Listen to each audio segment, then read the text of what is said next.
কক্সবাজার বাংলাদেশের দক্ষিণ পূর্বাঞ্চলের একটি গুরুত্বপূর্ণ শহর ও পর্যটন কেন্দ্র, যা তার দীর্ঘ সমুদ্র সৈকত এবং প্রাকৃতিক সৌন্দর্যের জন্য বিখ্যাত।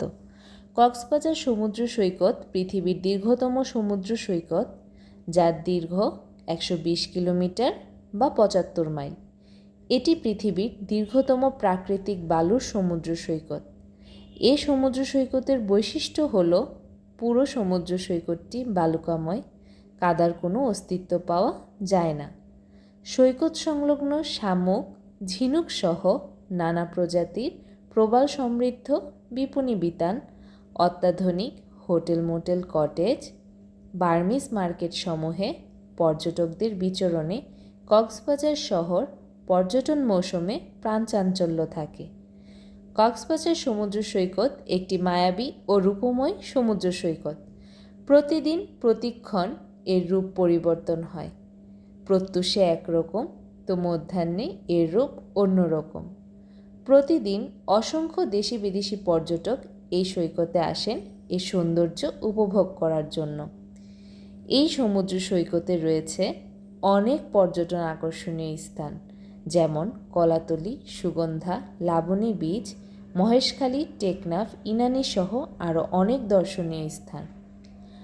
আমার আজকের কক্সবাজার ট্যুরের প্রথম পর্বে আমি দেখাবো আমরা প্রথম দিন কি করলাম, কিভাবে গেলাম, কত টাকা খরচ হলো, কোন হোটেলে উঠলাম, এই সব কিছুর খুঁটিনাটি। আসসালামু আলাইকুম অ্যান্ড হ্যালো এভরিওয়ান, সবাই কেমন আছেন? আশা করছি ভালো আছেন। আমি Rafia and welcome to my channel moments by Rafia. দিনটি ছিল 6 নভেম্বর 2025। আমার হাজব্যান্ড অফিস থেকে এসে হাতে 3টি টিকিট এবং হোটেল কনফার্মেশনের লেটার ধরিয়ে দিয়ে বলল, এই নাও তোমার বার্থডে গিফট। খুশিতে কি করব বুঝে উঠতে পারলাম না। আমাদের যাওয়ার দিন ঠিক হলো 8 তারিখ। আমার বার্থডে ছিল 10 তারিখ। যেহেতু হাতে সময় খুব কম, তাই আমি বসে পড়লাম লিস্ট করার জন্য। মা হওয়ার পর থেকে আমার যে কোনো জায়গায় যাওয়ার শুরু হয় একটা লিস্ট করার মাধ্যমে, যেন কোনো কিছু বাদ পড়ে না যায়। লিস্ট করা শেষে ব্যাগ প্যাক করা শুরু করলাম।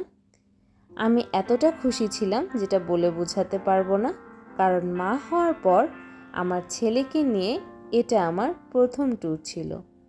যতদিন দুজন ছিলাম প্রচুর ঘুরেছি, মা হওয়ার পর আর ঘোরা হয়নি। এই প্রথম ছেলেকে নিয়ে ঘুরতে যাব, তাই আনন্দটা বা খুশিটা অন্যরকম। রাতেই সব কিছু গুছিয়ে রেখেছিলাম, কারণ পরদিন খুব সকাল সকাল উঠতে হবে এয়ারপোর্টের উদ্দেশ্যে। ভোর 5টায় উঠে গেলাম, তারপর ফজরের নামাজ আদায় করলাম। আমার শখের গাছগুলোতে পানি দিলাম এবং দেখলাম আমার গাছে সুন্দর একটি লেবু এসেছে। লেবুটা আস্তে আস্তে বড় হচ্ছে, সেটাকে আমি দেখলাম। দেখে বাচ্চার জন্য খাবার রেডি করতে চলে গেলাম, কারণ খাবার ঠান্ডাও করতে হবে। বাচ্চার খাবার রেডি করে দুজনের জন্য হালকা পাতলা সকালের নাস্তাও রেডি করলাম, কারণ একবারে খালি পেটে যাওয়া যাবে না, কিছু খেয়ে বের হতে হবে। নাস্তা খেয়ে আমরা রেডি হয়ে পড়লাম এয়ারপোর্টের উদ্দেশ্যে। আমরা আমাদের এয়ার টিকিট বুক করেছিলাম ফার্স্ট ট্রিপ থেকে, যেখানে আমরা 13% ছাড় পাই। আমাদের 3 জনের টোটাল খরচ হয়েছিল 9,350 টাকা, যেখানে পার পারসন আমাদের পড়েছিল দুজনের 4,355 টাকা। এবং আমার ছোট্ট বাবুটার শুধু ওয়েট চার্জ ছিল, যেটা ছিল মাত্র 650 টাকা। ফার্স্ট ট্রিপ অ্যাপসের জন্যই আমরা খুব সহজে এত রিজনেবল প্রাইসে টিকিট পেয়ে গিয়েছিলাম এবং খুব সহজেই ঘরে বসে আমাদের টিকিটগুলোকে বুক করে ফেলেছিলাম। দেখতে দেখতে আমরা আমাদের প্লেনে উঠে বসে গেলাম। প্লেনে ওঠার পর খুব ভদ্র বাচ্চাদের মতো আমাদেরকে কিছু দিক নির্দেশনা দেওয়া হচ্ছিল। আমরা খুব মনোযোগ সহকারে সেগুলো শুনছিলাম এবং সেগুলোকে পালন করছিলাম। যেমন সিট বেল্ট ঠিকভাবে বাঁধা। আমাকে 2টো সিট বেল্ট দেওয়া হয়েছিল, যেন আমি আমার সাথে আমার ছোট বেবিটাকে টাই আপ করতে পারি। আমি আমার ছোট বেবিটাকে আমার সাথে বেঁধে নিলাম। এই তো আমাদের প্লেনটি উড়াল দিল আমাদেরকে আমাদের গন্তব্যে পৌঁছে দিতে। আমাদের ফ্লাইট টাইম ছিল সকাল 8:45 এবং ল্যান্ডিং টাইম ছিল সকাল 9:50। আমাদের 4 দেয়ালের বাড়িঘরগুলোর থেকে আমরা যখন আকাশে প্লেনকে উড়ে যেতে দেখি তখন যতটা ছোট লাগে, ঠিক প্লেনের থেকেও আমাদের নিচের শহরটাকে বা নিচে বাড়িঘরগুলোকেও তেমনই ছোট লাগে। প্লেনে বসে থেকে আমরা বাইরের প্রাকৃতিক সৌন্দর্য উপভোগ করছিলাম। দেখতে দেখতে আমাদের প্লেনটি উড়ে আমাদের গন্তব্যের খুব কাছাকাছি চলে এসেছিল। প্লেন থেকেই সমুদ্র দেখেই বোঝা যাচ্ছিল আর কিছুক্ষণ বাকি ল্যান্ড করার জন্য।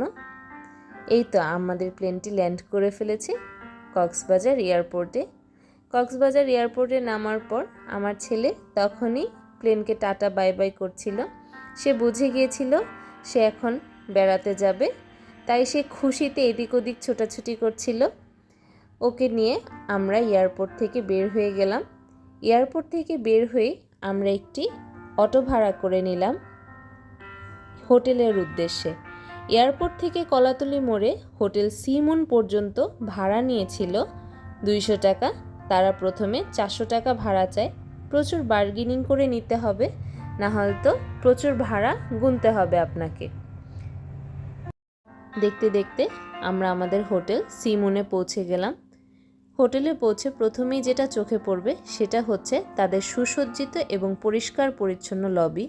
পৌঁছানোর পরপরই তারা আমাদেরকে ওয়েলকাম ড্রিঙ্কস দিয়ে দিল এবং ওয়েলকাম ড্রিঙ্কস দেওয়ার কিছুক্ষণ পরই তারা আমাদের রুমটাও দিয়ে দিল।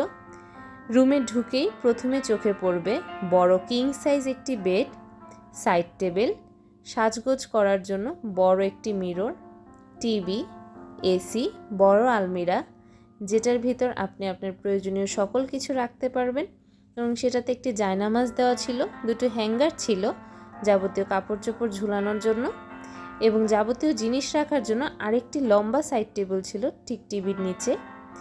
তাদের ওয়াশরুমটি খুবই পরিষ্কার পরিচ্ছন্ন ছিল এবং প্রয়োজনীয় সকল টয়লেট্রিজ দেওয়া ছিল। তারা প্রতিদিন আমাদেরকে নতুন করে টয়লেট্রিজ প্রোভাইড করত। তাদের বারান্দাটা খুবই সুন্দর ছিল, খোলামেলা, এবং বারান্দার থেকে সাইড সি ভিউ পাওয়া যেত। এত বাতাস যেটা বলে বোঝাতে পারবো না। আমাদের হোটেলের ঠিক নিচেই ছিল শালিক রেস্টুরেন্ট। আমাদের হোটেল থেকে বিচে যেতে সময় লাগে মাত্র 2 মিনিট। বিচের এত কাছে হওয়ায় আমাদের কোনো যাতায়াত ভাড়া লাগেনি। দুপুরের খাবারটি আমরা শালিক রেস্টুরেন্টেই খেয়েছিলাম। তাদের রেস্টুরেন্টের সাজসজ্জা আপনাকে মুগ্ধ করবে। তাদের রেস্টুরেন্টে রয়েছে এক একটা স্টেশন, যেমন নান, পরোটা, চা, চাইনিজ, বারবিকিউ স্টেশন। আমরা দুপুরের খাবারে নিয়েছিলাম প্লেন ভাত, ডাল ভুনা, একটি ভর্তা প্লেটার, আস্ত কোরাল মাছ ভুনা, লইট্টা ফ্রাই, সাথে ছিল সালাদ। আমাদের হোটেল রুম আমরা বুক করেছিলাম তাদের ফেসবুক পেজ সি মুন থেকেই। ওরা আমাদের সাথে হোয়াটসঅ্যাপে যোগাযোগ করেছিল এবং সেখানেই কনফার্ম করেছিল। সেই কনফার্মেশনের জন্য আমাদেরকে 30% অ্যাডভান্স করা লেগেছিল এবং বাকি টাকা আমরা চেক আউটের সময় পে করেছিলাম। নিয়েছিলাম ডিলাক্স কাপল রুম, যেটার ভাড়া সিজনে হয় 7,000 টাকা, 7 থেকে 10,000 টাকা, কিন্তু সিজন ছাড়া যাওয়ার কারণে আমরা ডিসকাউন্ট পেয়েছিলাম 40%। তাই পার নাইট আমাদের লেগেছিল 2,940 টাকা এবং আমাদের টোটাল বিল এসেছিল 2 দিনে 5,880 টাকা। শালিক রেস্টুরেন্টে দুপুরের খাবার শেষ করে আমরা আমাদের রুমে ফিরে গেলাম। কিছুটা ফ্রেশ হয়ে বাচ্চার খাবার রেডি করে আমরা বের হয়ে গেলাম বিচে সূর্যাস্ত দেখার জন্য। বিচে সূর্যাস্ত উপভোগ করে আবার ফিরে আসলাম আমাদের হোটেল রুমে। যেহেতু আমরা খুব ভোরবেলা ঘুম থেকে উঠেছি, রেস্ট করতে পারিনি, তাই হোটেল রুমে ফিরে এসে কিছুক্ষণ রেস্ট করে নিলাম। রেস্ট করে রাতের খাবার খাওয়ার জন্য আবার রাত 10টায় বের হয়ে গেলাম রাতের খাবারের উদ্দেশ্যে। আমরা গিয়েছিলাম সি ল্যাম্প রেস্টুরেন্ট। এটি খুব সুন্দর হিডেন একটা প্লেস। এটি কলাতলি বিচেই অবস্থিত। আপনি ঢুকতেই এদের সাজসজ্জা, সুন্দর পরিপাটি পরিবেশ আলোয় আলোয় সজ্জিত এত সুন্দর বিচের সামনেই রেস্টুরেন্টটি আপনাকে মুগ্ধ করবে। অবাক করা জিনিস হলো এই রেস্টুরেন্টে কোনো ফ্যান বা এসি নেই। ঠিক বিচের সামনে হওয়ায় খোলা আকাশের নিচে সমুদ্রের ঢেউয়ের গর্জন এবং এত সুন্দর মনোরম পরিবেশ, চাঁদের আলো সাথে ঠান্ডা বাতাস, সে বসেই রাতের খাবার আমরা উপভোগ করলাম। আমি তাদের কফির প্রেমে পড়ে গিয়েছিলাম, তাই প্রতিবেলায় গিয়ে অন্তত এক মগ কফি খেয়ে এসেছি। ক্যাম্প রেস্টুরেন্টে আমরা তাদের সি ফুড ট্রাই করেছিলাম, খুবই মজা ছিল। খাওয়া দাওয়া শেষে রাতের সমুদ্র দেখতে বের হয়ে গেলাম। দিনের সমুদ্র আর রাতের সমুদ্রে অনেক তফাৎ রয়েছে। রাতের সমুদ্র যেন একটা গল্পের বই, প্রতিটি ঢেউয়ে লুকানো অজানা অধ্যায়। সাগরের গর্জন আর চাঁদের আলো, রাত যেন এক জীবন্ত কবিতা। আজ এই পর্যন্তই, সবাই ভালো থাকবেন। আজকের ব্লগটি ভালো লেগে থাকলে একটি লাইক দিবেন, বন্ধুদের সাথে শেয়ার করবেন, একটু সাবস্ক্রাইব করে দিবেন। দেখা হবে পরের পর্বে। আজ এই পর্যন্তই। Thanks for watching.